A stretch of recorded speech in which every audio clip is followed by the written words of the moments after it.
Thank you for subscribing to our channel. Today is Friday, December 25, 2020. CNN report: execution date of only woman on federal death row on hold, potentially into the Biden administration. The only woman on the federal death row may see her execution date pushed to when the administration of President-elect Joe Biden takes over, after a federal judge said Thursday the Department of Justice could not yet reset the date. Lisa Montgomery was scheduled to be executed on December 8 after she was convicted in 2004 of strangling to death a Missouri woman who was 8 months pregnant, cutting the baby out and kidnapping it. Al Jazeera report: COVID shutdown coming into effect in Canada's largest province. Canada's most populous province is imposing tighter COVID-19 restrictions on Saturday in an effort to curb rising infections, deaths and hospitalizations linked to the novel coronavirus.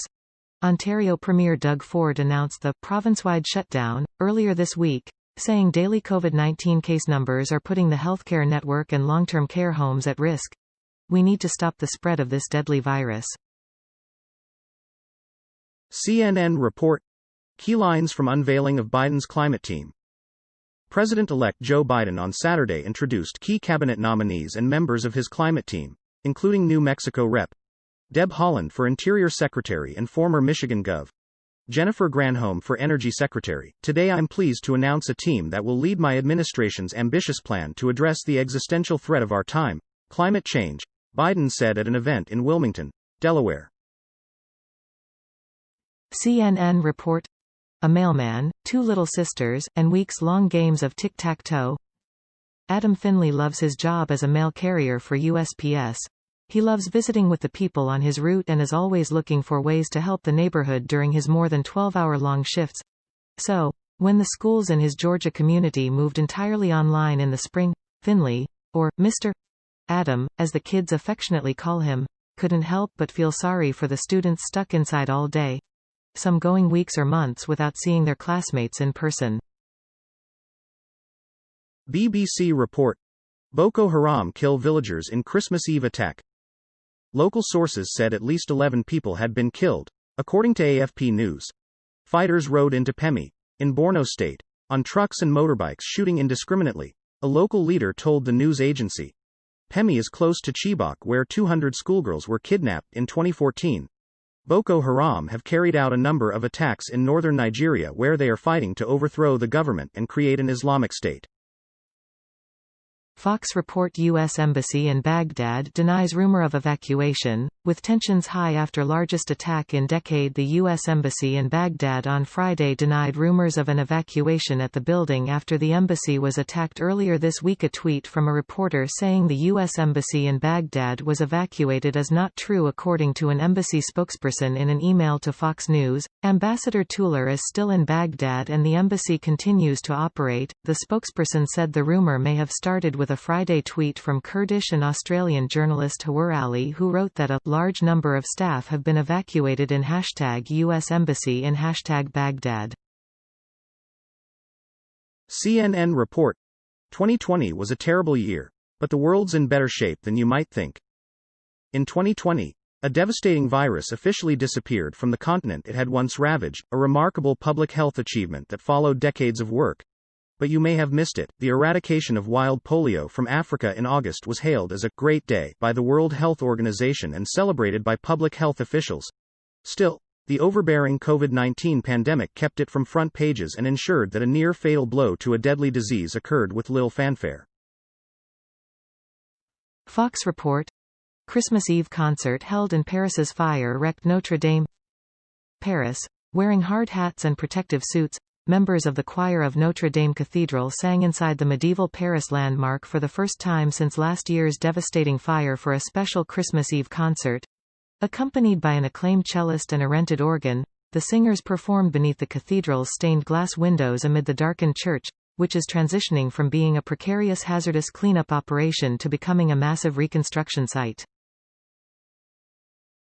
Fox report: Maryland delivery drivers held at gunpoint as carjackers stole 100 packages. Police.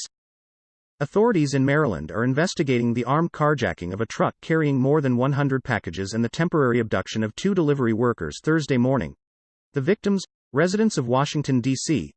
and Forestville, MD, were traveling in Prince George's County inside a Freightliner box truck delivering packages across the state at the time of the crime, the Maryland State Police said. Deutsche Welle report. UK Queen praises people's courage amid coronavirus pandemic. Britain's Queen Elizabeth II has praised people in the UK and around the world for rising magnificently to the challenges of a year marked by the pandemic, saying she had been moved by this quiet, indomitable spirit. Remarkably, a year that has necessarily kept people apart has in many ways brought us closer, the Queen said in her yearly Christmas Day address, a tradition that began in 1932 with a broadcast by her grandfather, King George V. Deutsche Welle report. In case you missed it, stories to put a smile on your face. The Ocean Viking had rescued 180 migrants when it was seized in Italy. Germany celebrated 100 years of radio, a technological advancement that had a profound impact on the country over the decades. On December 22, 1920, the first radio broadcast in Germany hit the airwaves. It was a Christmas concert by the employees of the German Reichspost.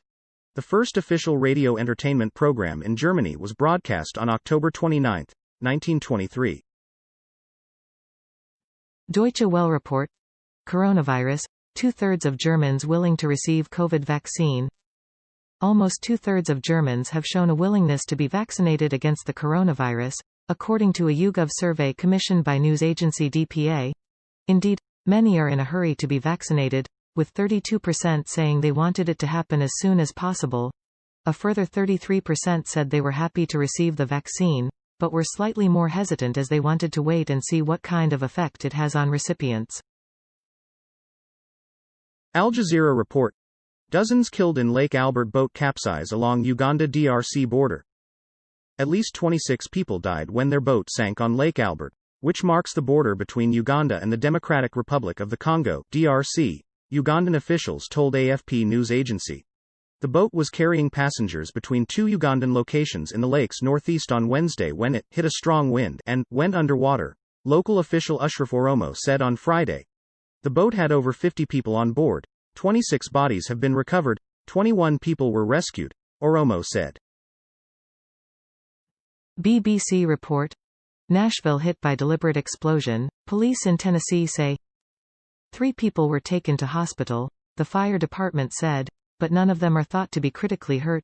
Smoke was seen rising above the city center after the explosion at about 6:30 GMT on Friday.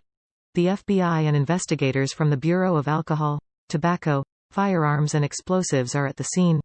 No cause has yet been identified. A police spokesman told a hastily convened news conference that the force received reports of gunshots at about 06:00. Fox report. Indiana World War II veterans' Christmas wish comes true as hundreds send letters. A World War II veteran from Ferdinand, Ind. received more than 1,000 letters for Christmas after sending in a request to a local news station. Leroy Haug, 99, sent a letter to WEHC reporter Shelley Kirk earlier this month describing his deployment during World War II, his time fighting for General Patton's Third Army and how he was wounded taking out a machine gun with a hand grenade, according to the outlet. BBC report. Russian historian jailed for dismembering partner. Oleg Sokolov, 63, an expert on the Napoleonic Wars, pleaded guilty to the murder of Anastasia Yeshchenko, 24. He was found drunk in a river in November 2019 with Ms. Yeshchenko's severed arms in his backpack. Women's rights activists say the case shows indifference towards harassment and domestic violence in Russia. An online petition with more than 7,500 signatures accused St. Petersburg State University of ignoring previous complaints from students against Sokolov. Al Jazeera report.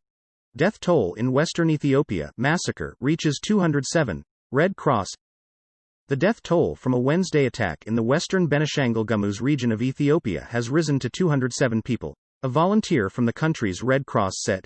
Yesterday we buried 207 people who are the victims and 15 more from the attackers, volunteer Malise Mesfin told Reuters news agency on Friday. The attack occurred in the village of Bikoji in Bulan County in the Metekel zone. The state-appointed Ethiopian Human Rights Commission initially estimated at least 100 people had been killed. Thank you for watching 5 p.m. recap. To be notified, you can subscribe our channel and activate the bell.